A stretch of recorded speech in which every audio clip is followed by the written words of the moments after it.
Bismillah. Ce n'est pas trop difficile de travailler avec son ex-mari. Nikki réfléchit un bref instant à la question sans détour de Grace. 2 nouvelles semaines avaient passé depuis l'épisode du caravaning et toutes deux profitaient de leur pause café de l'après-midi pour bavarder. Seule, puisque Liam était parti faire ses visites à domicile. Non, répondit-elle enfin. Pour être franche, je trouve même ça agréable. Grace eut l'air surpris. Et ça ne complique pas les choses, je veux dire, vivre ensemble et tout. Nikki haussa les épaules. Nous n'avons pas trop le temps de nous pencher sur le problème. Le soir, nous sommes tellement sur les genoux que nous nous couchons presque tout de suite, chacun dans notre chambre, précisa-t-elle avec un petit rire embarrassé. Grace tapotait distraitement sa tasse du bout de son ongle verni. Tout le monde vous porte en très haute estime, vous savez. Glissez-en un mot à Liam, alors, plaisanta Nikki, réconforté par ce compliment. Il décidera peut-être de me garder. Ne me dites pas qu'il envisage de vous laisser repartir. J'ai un contrat de 3 mois. Vaguement désespéré, Nikki avait conscience de chercher à s'épancher. Le terme de son séjour à Wirilda se rapprochait chaque jour un peu plus. Or, depuis le baiser passionné qu'ils avaient échangé tandis qu'ils construisaient le jardin miniature, Liam avait ostensiblement maintenu ses distances. Nikki ne savait plus où elle en était, excepté que son cœur s'affolait chaque fois qu'il la frôlait ou qu'elle respirait une bouffée de son aftershave, ce qui, lorsque l'on vivait ensemble, n'avait rien d'exceptionnel. Et soudain, elle eut peur que tout recommence comme avant, que la seule présence de Liam suscite en elle un besoin impérieux d'être choyée, réconfortée. Aimé, mais Liam était-il dans le même état d'esprit, ou bien attendait-il avec impatience la fin de ces 3 mois? Vous avez appris pour Perry Phillips, reprit Grace, comme si elle avait saisi son changement d'humeur. Il a admis avoir importé de l'eau non potable pour les citernes. Nikki claqua la langue avec agacement. Mes patients ne parlaient que de ça ce matin. Quand je pense qu'il avait presque doublé le loyer de ses résidents en plus, quelle honte! Le propriétaire était horrifié. Il va s'occuper lui-même du camp, jusqu'à ce qu'il engage un gérant digne de ce nom. Nikki fronça les sourcils. Il y a donc un poste à prendre. Oui, enfin, je crois. Vous avez quelqu'un à proposer? C'est possible. Excusez-moi, Grace, je dois passer un coup de fil. Sonia Reed, une jeune femme menue dont le visage un peu couperosé était encadré de boucles blondes, fut la dernière patiente de la journée. Nous ne sommes que de passage, dit-elle un peu timidement. Ma famille est propriétaire d'un cirque. Nikki sourit. Ça doit être passionnant. Souvent, oui, mais j'ai une petite fille de 3 ans et ça devient un peu difficile de l'occuper quand nous sommes sur la route. Oui, je comprends. Nikki attendit. De toute évidence, Sonia hésitait à dévoiler la raison de sa visite. La façon dont elle croisait et décroisait nerveusement les doigts était à elle seule révélatrice de son malaise. Hier, j'étais dans une laverie et j'ai été amené à discuter des enfants et de leur santé avec 2 autres femmes, et elles m'ont encouragé à venir vous voir. C'est très gentil à elle. En quoi puis-je vous aider, Madame Reed? Eh bien, c'est pour ma fille, Emily. Elle souffre d'un eczéma constitutionnel pour lequel on lui a prescrit une crème stéroïde. C'est le traitement habituel, cela pose problème? Demanda Nikki. Ça n'a pas l'air d'agir et je voulais savoir s'il n'y avait rien d'autre pour la soulager. Nikki réprima un soupir. Elle avait pour principe de ne jamais prescrire un remède sans avoir auparavant examiné le malade. Pourquoi n'êtes-vous pas venu avec Emily, Madame Reed? Visiblement gênée, Sonia s'agita sur sa chaise. Emily est de plus en plus irritable avec ses horribles démangeaisons, et quand elle s'est finalement endormie, j'en ai profité pour venir vous trouver. Nous ne nous arrêterons peut-être pas dans une autre ville avant longtemps. L'anxiété de la jeune mère était presque palpable, et tout à fait compréhensible. Être toujours sur les routes et ne pas avoir de médecin habituel sur qui compter devait être source de stress. En fait, cette forme particulière d'eczéma est généralement liée à des allergies, expliqua Nikki, et le régime alimentaire joue un rôle important. Avez-vous vu un nutritionniste? Sonia secoua la tête. J'ai juste consulté dans un petit hôpital rural. Le médecin m'avait conseillé de voir quelqu'un de plus spécialisé. Nikki réfléchit une seconde. Quand quittez-vous Wirilda? Sûrement dans 2 jours, nous donnons un spectacle demain soir. Pourriez-vous m'amener Émilie avant? Je l'examinerai et m'assurerai ainsi qu'elle ne souffre d'aucune autre affection en dehors de l'eczéma. Très bien, je vais faire mon possible. À propos de régime, pourriez-vous déjà m'indiquer ce qui est à proscrire absolument? Nikki ouvrit son bloc et commença d'écrire au fur et à mesure qu'elle énonçait les interdits. Les déclencheurs peuvent être le lait, le blé ou le jus d'orange. S'ils vous paraissent suspects, bannissez-les pendant 1 semaine ou 2 et voyez si l'état d'Émilie s'améliore. Mais si vous ôtez un élément de son régime, il faudra absolument le remplacer sous peine de provoquer des carences. D'où l'importance de voir un nutritionniste. Vous comprenez? Sonia hocha la tête avec une expression quelque peu découragée. Il est peut-être temps que Marcus et moi quittions le cirque pour nous fixer. C'était un champ de mine sur lequel Nikki n'avait aucune intention d'accompagner sa patiente. Dieu sait qu'elle avait déjà de quoi se torturer l'esprit avec ses propres soucis. Prudemment, elle ignora cette remarque. Il existe d'autres méthodes anciennes mais efficaces pour l'eczéma. Vous savez, par exemple, quand vous baignerez la petite, remplacez le savon, parfois allergisant, par des flocons d'avoine dont vous aurez mis quelques poignées dans un bas. C'est excellent pour la peau, en plus, et bien plus économique. Nikki se leva, signalant ainsi la fin de la consultation. Je compte sur vous demain, avec Émilie. Sonia, je préfère vraiment la voir avant de prescrire un autre médicament. Liam roulait vers le centre-ville. Il était tard, il était fatigué, et ses pensées ne cessaient de le harceler. Quel genre de journée avait eu Nikki? Y avait-il eu des urgences? Avait-elle réussi à y faire face? Il haussa mentalement les épaules. Question idiote, ses capacités à venir à bout d'à peu près toutes les situations ne cessaient de l'étonner et de l'intimider. Quand Nikki était arrivée à Wirilda, il se berçait encore de l'illusion qu'elle pourrait avoir besoin de lui. Et il devait bien se l'avouer, il avait même espéré. Mais tout au moins dans le cadre du cabinet. Elle avait amplement prouvé que cette époque de dépendance était révolue. Nikki Barrett n'avait besoin de personne, et selon toute évidence, elle s'en sentait bien mieux. Dommage, il passa brièvement au cabinet au cas où il y aurait quelque chose pour lui. À part quelques mails que Grace avait imprimés à son intention, rien d'urgent ne l'attendait. Ainsi qu'il en avait l'habitude, il fit un rapide tour du bâtiment afin de vérifier que tout était en ordre. Rassuré, il remonta dans sa Land Rover, il était grand temps de rentrer. Nikki se rangeait presque les angles d'anxiété. Elle avait entendu le moteur du 4x4 s'arrêter. Dans quelques secondes, Liam franchirait la porte. Son cœur s'emballa sous l'effet du délicieux aiguillon de l'anticipation. D'un geste automatique, elle lissa les tissus soyeux de sa jupe, se demandant un peu tard si elle avait fait le bon choix. Mais ce soir, pour des raisons qu'elle s'était refusée à analyser, elle avait eu envie d'être plus belle pour Liam. En renonçant aux bermudas et t-shirts habituels, elle avait sorti une des seules robes qu'elle avait apportées dans ses bagages. Celle qu'elle portait à cet instant venait de la boutique d'un grand couturier sur la côte. 2 fines bretelles retenaient le haut qui dénudait sensuellement ses épaules et son dos, tandis que la jupe dansait sur ses mollets au moindre de ses mouvements. Elle en adorait la teinte safran qui mettait en valeur son bronzage cuivré. Un dernier coup d'œil dans le miroir de la chambre lui assura qu'elle lui allait à ravir. Dans cette tenue, elle se sentait élégante, féminine, et autre chose encore désirable. Liam attrapa sa mallette sur le siège arrière et descendit de la Land Rover en espérant qu'un verre de vin glacé saurait dissiper son humeur morose. Dans la cour, il marqua une brève pause pour humer la bonne odeur qui venait de la maison, plus exactement de la cuisine, et tout à coup, il se sentit plus léger, excité comme un enfant sur le point de découvrir les cadeaux au pied du sapin de Noël. Arrivé devant la véranda, il s'immobilisa de nouveau.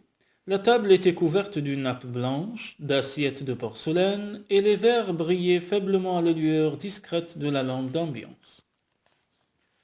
Un jasmin en pot diffusait sa fragrance sucrée et les bougies flottant dans une jatte translucide attendaient le baiser de la flamme pour prendre vie. Liam hésita sur le seuil. Quel message son ex-épouse cherchait-elle à lui transmettre à travers cette mise en scène? Quelle réaction espérait-elle de lui? Les émotions déferlèrent sur lui, inattendues et douloureuses. Oh non, presque étourdi, il rejeta la tête en arrière, les yeux fermés. Tant de rêves envolés, tant de projets gâchés.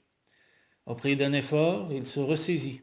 De toute façon, il n'allait pas rester là. Tôt ou tard, il devrait affronter le danger. Autant ne pas le différer. Résolument, il s'avança vers la cuisine. Nicky, je suis là.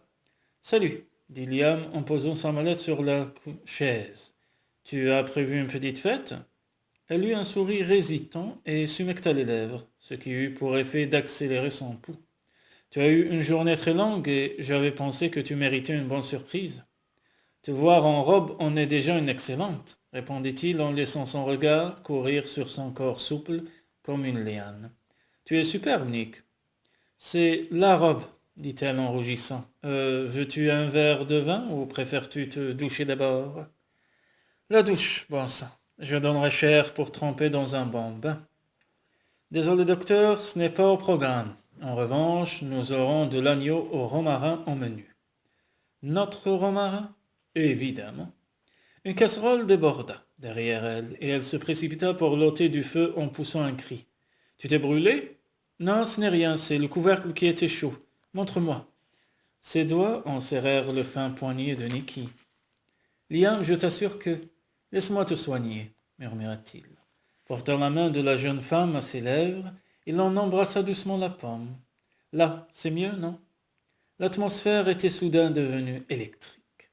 Un son inarticulé s'échappa de la gorge de Nicky lorsqu'elle releva vers lui ses yeux écarquillés.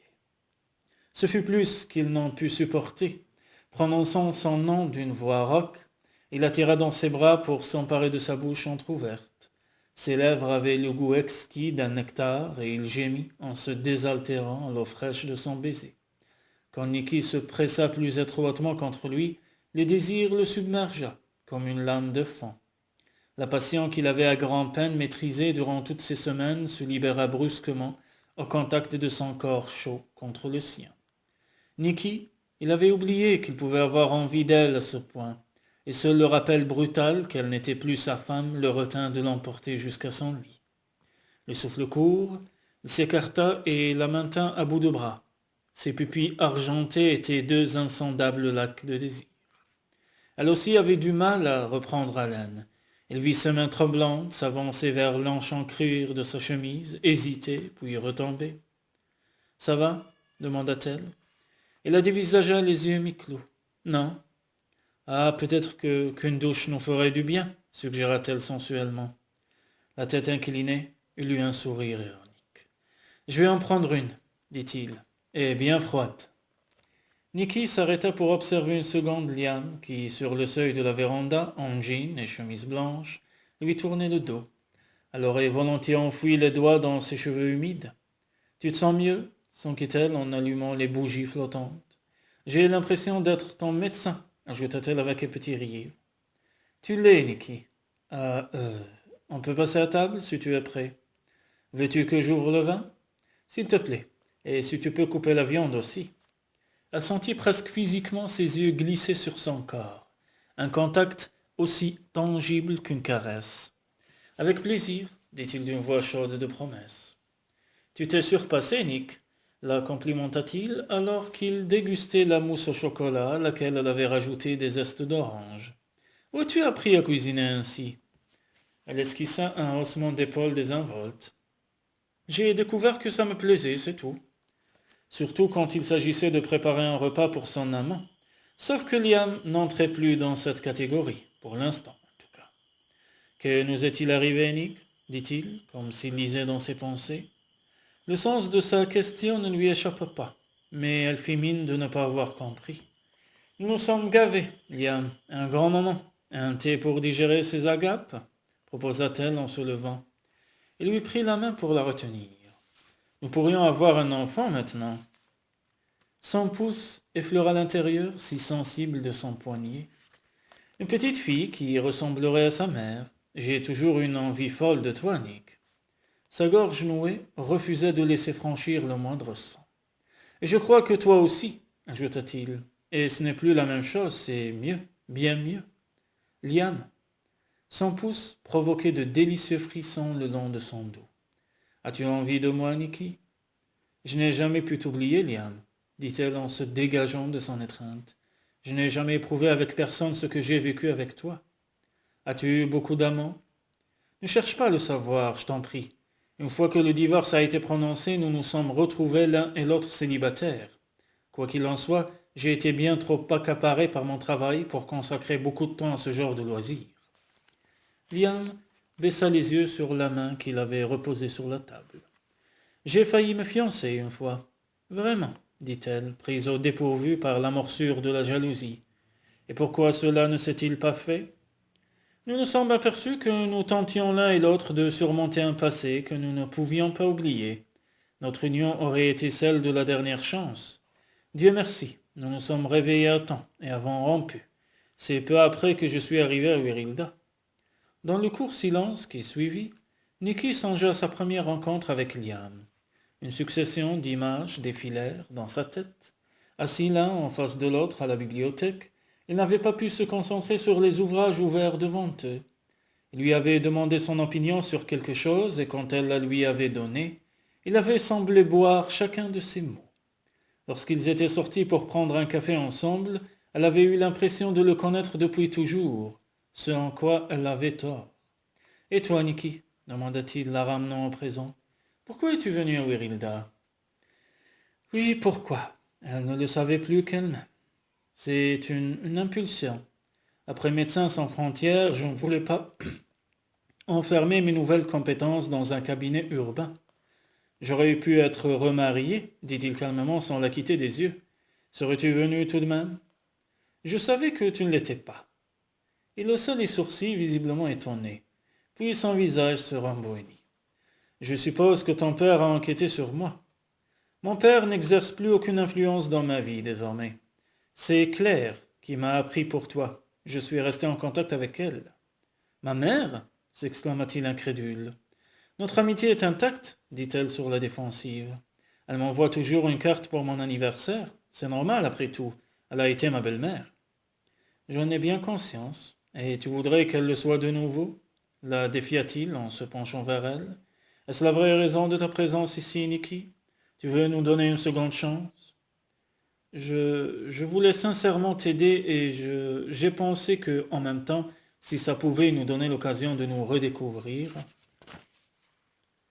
Terriblement mal à l'aise, au supplice, elle se mordit la lèvre. Bien qu'il lui en coûtât, elle se força à rencontrer son regard. Je ne te laisserai jamais partir une deuxième fois, Nick. Mais c'est toi qui es parti, protesta-t-elle, la voix voilée par l'émotion. C'est une façon de voir les choses. Le silence menaçait de s'éterniser quand le téléphone y mit brutalement un terme. Liam fut le premier à réagir en allant décrocher. C'était Brett Gilroy, annonça-t-il quand il la rejoignit quelques minutes plus tard dans la cuisine. Le sergent? Que se passe-t-il? 2 touristes dans le pétrin, enfin, surtout l'un des deux. Il est tombé dans un puits abandonné. Son ami a dû faire 5 kilomètres à pied pour trouver de l'aide. Oh mon Dieu! Il n'avait pas de portable? Apparemment non. Mais quand les touristes se rendront-ils compte de l'immensité de ce pays? Dit-elle avec impatience. Ils s'y promènent comme s'il s'agissait d'un jardin botanique. Et quand est-ce arrivé? Dans l'après-midi. Le type parti chercher de l'aide s'est perdu. Il a dû attendre la tombée de la nuit pour repérer des lumières. Il a finalement atterri chez les Simpson, et Danny a prévenu la police.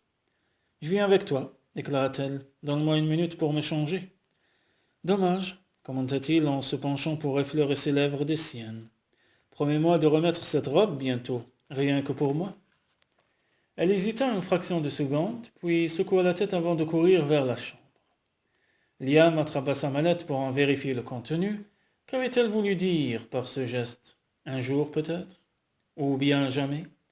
Les lèvres serrées, il soupira.